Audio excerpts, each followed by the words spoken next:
Hi, Megan. How are you? Hey, Ranjeet, I'm fantastic. How are you doing? Yeah, wonderful. How are you? Great. Yeah, great. You Okay, ready for some more questions? absolutely. Yeah, let's go Wonderful.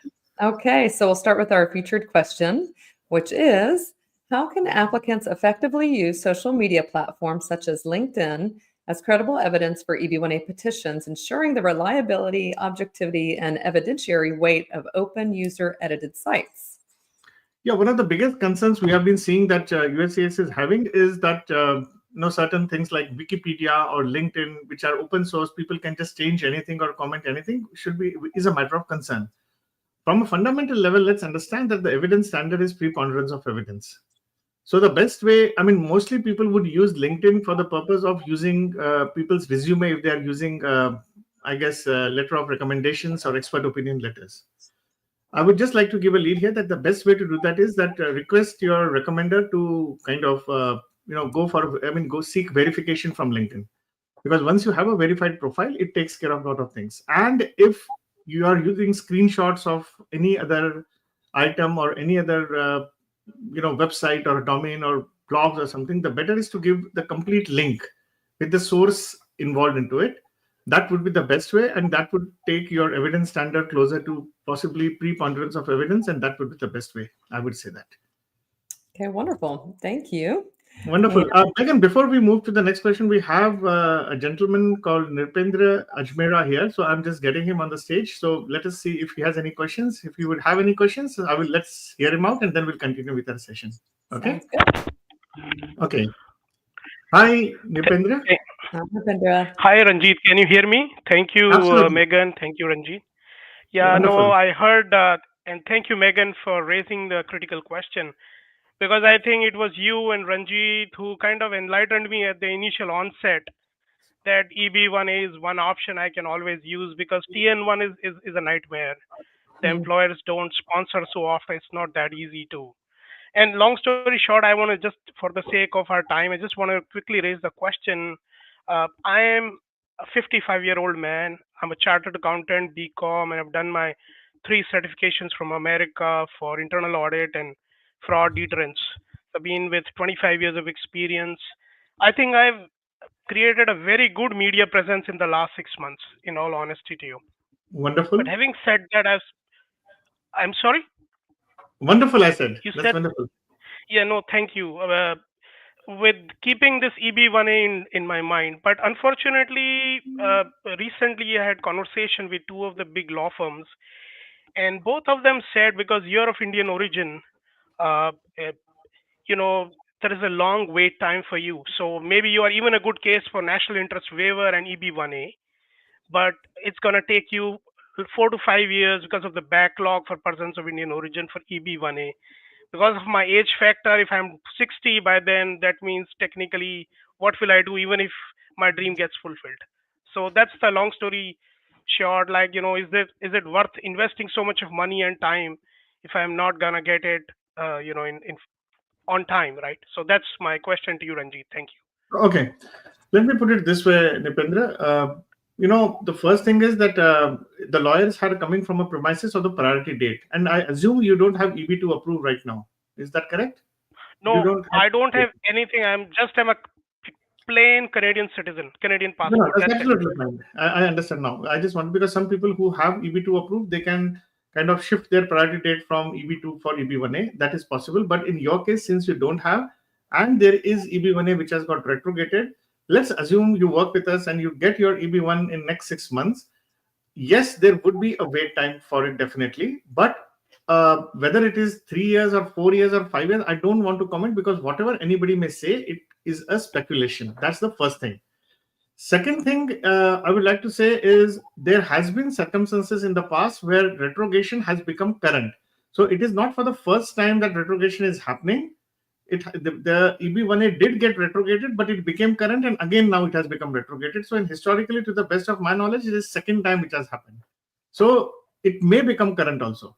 And the last thing which I would like to say, no matter what you do, EB1A becomes the best way to get a green card, especially for if you are from a person of an Indian origin. Now, whether you want to take it, don't look at it only from an EB1A perspective. If you're looking at this program, I would rather say that this is much beyond that, where we always tell people that, there is a lot more to do than this, from beyond your EB1A, where EB1A should be a milestone. So I have responded to you in 3 ways. Now you have to take a decision. And do you have kids actually? Yes, I do.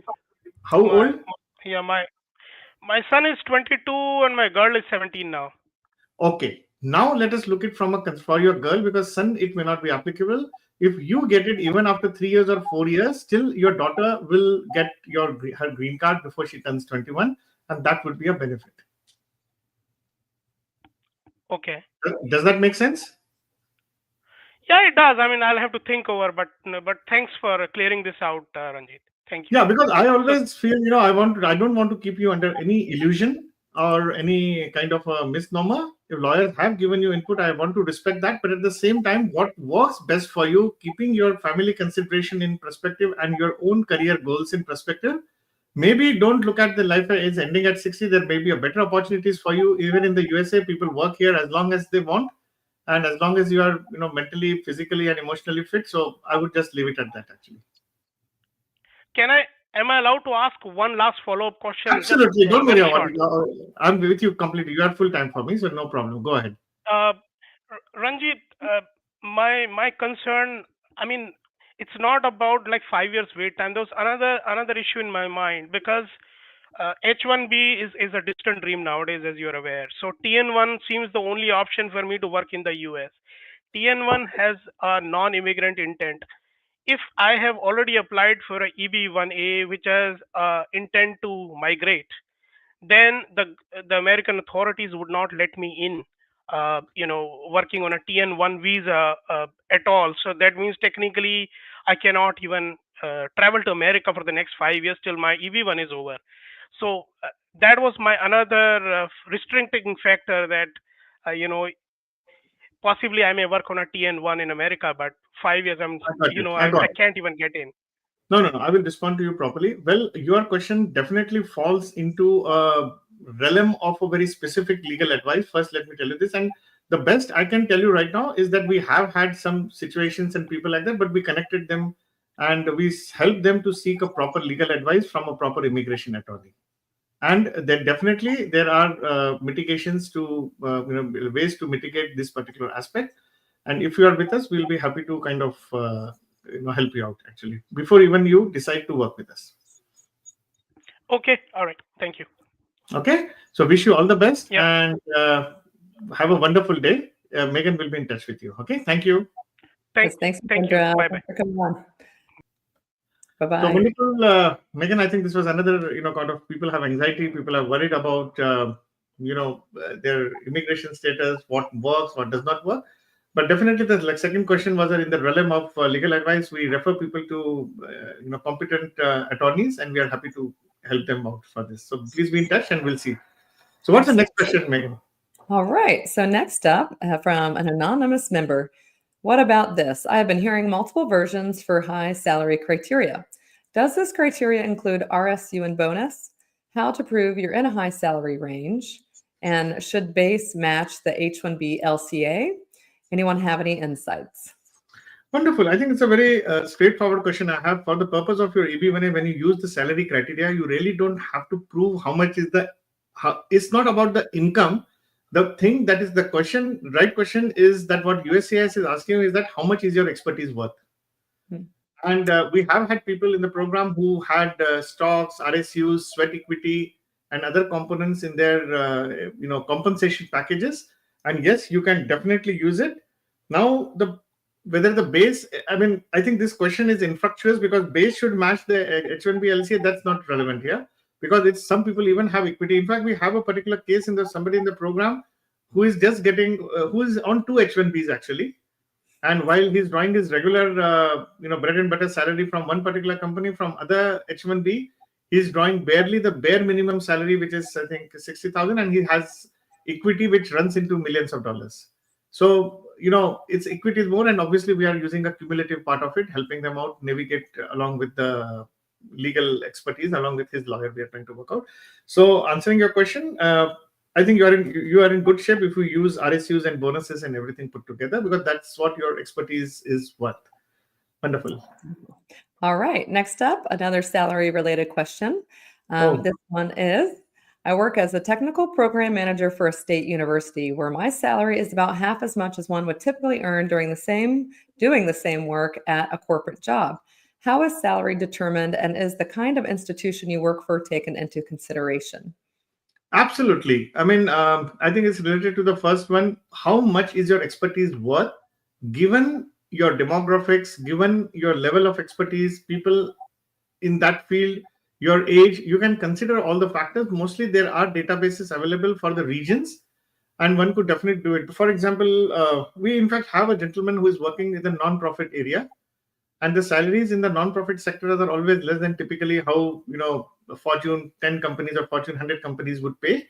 So yes, we can make a persuasive case out of it. You can seek an expert opinion from a compensation expert or a salary expert or somebody akin to that.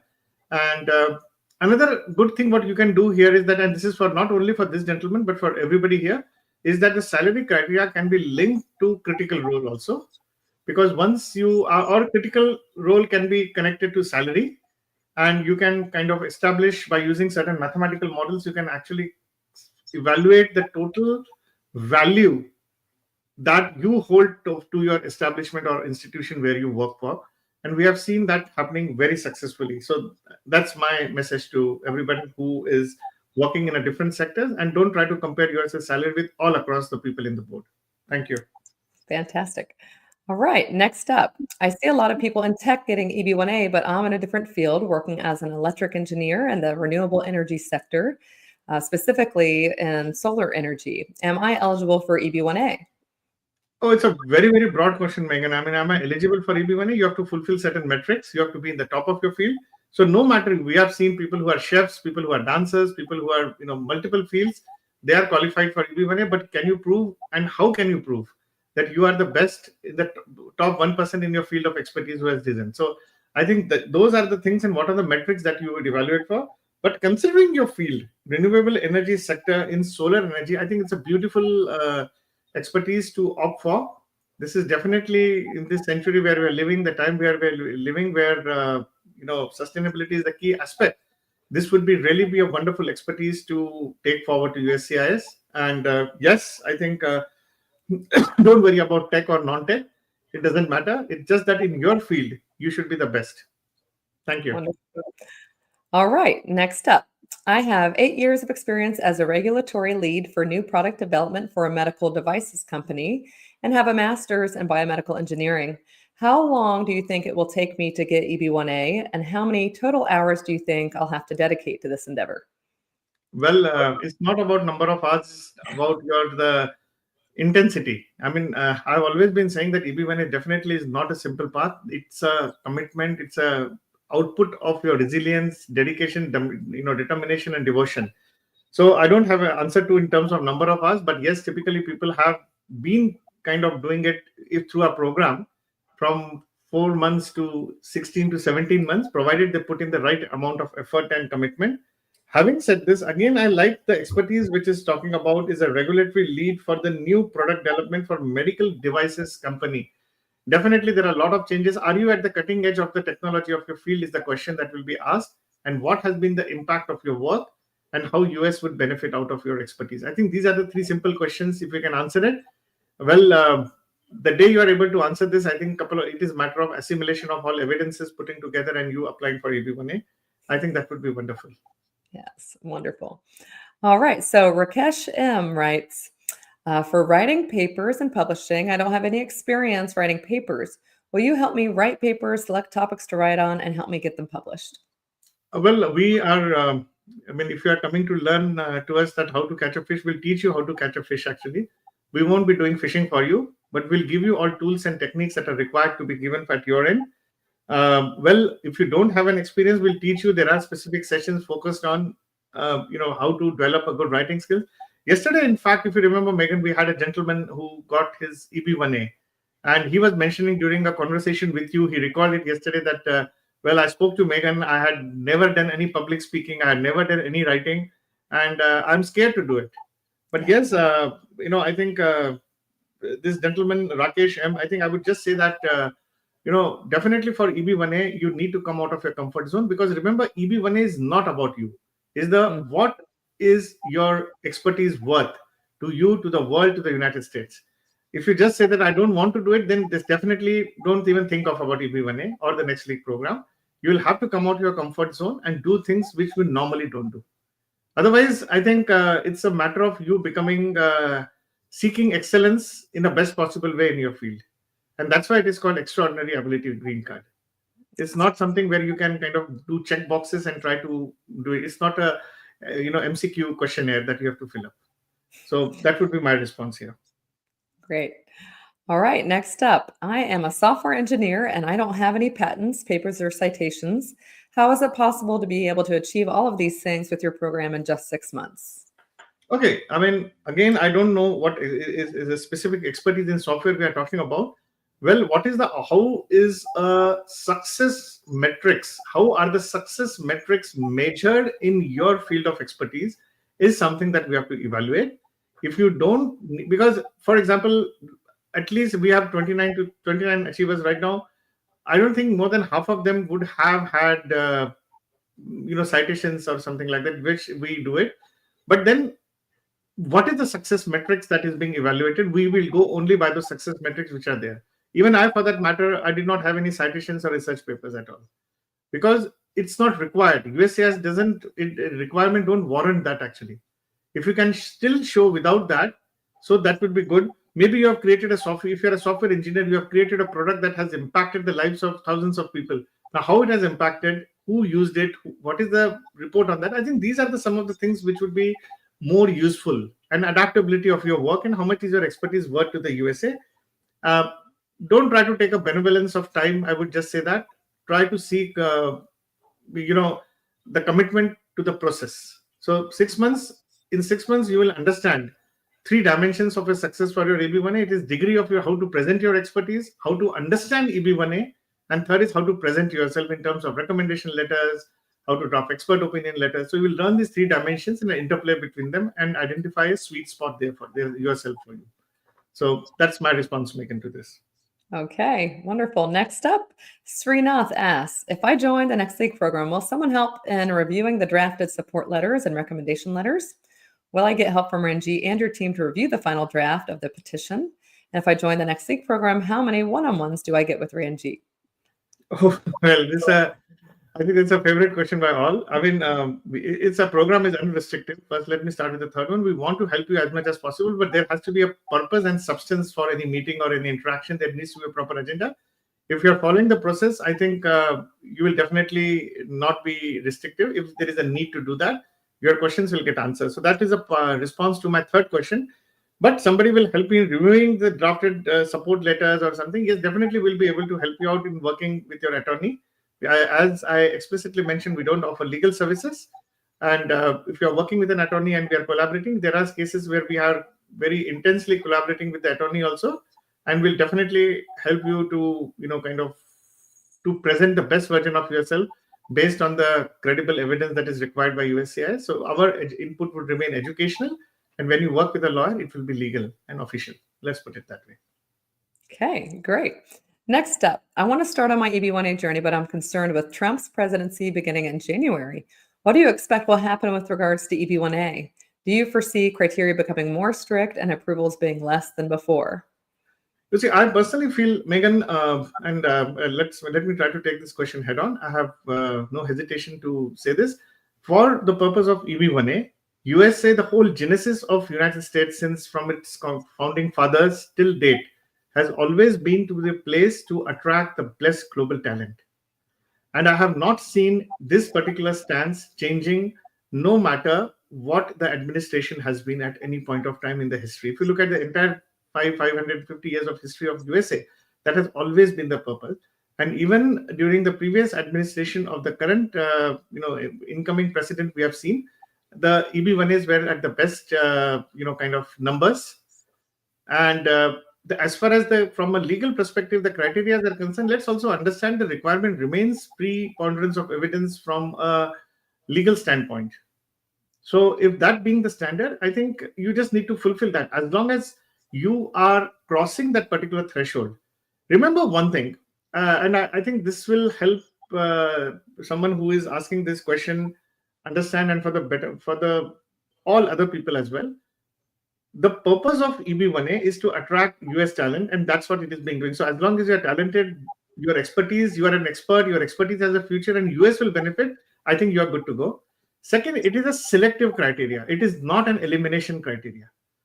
Okay, so it means that it's not that, oh, they want to take only 300 out of 500 people, or 300 out of 1,000. No, anybody who crosses a particular threshold, meets the requirement, I think is good to go.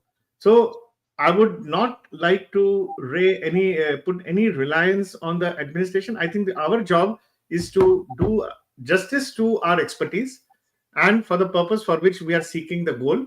And I think success can be achieved in this, no matter what the administration is. That's my take on this, Megan. Wonderful. Thank you. So wonderful. I think that's for the today. So guys, if you I see that a lot of guys are on the live session right now. If there are any more questions, please send it to Megan or I. If you want to join the next league program, we'll be happy to help you out. So that's wonderful. And thank you very much and have a wonderful day, guys. Thank you for joining us today. If you have any further questions or need personalized guidance, please reach out to us. We are here to help you every step of the way in your journey towards achieving your American dream. Let's connect and make it happen together.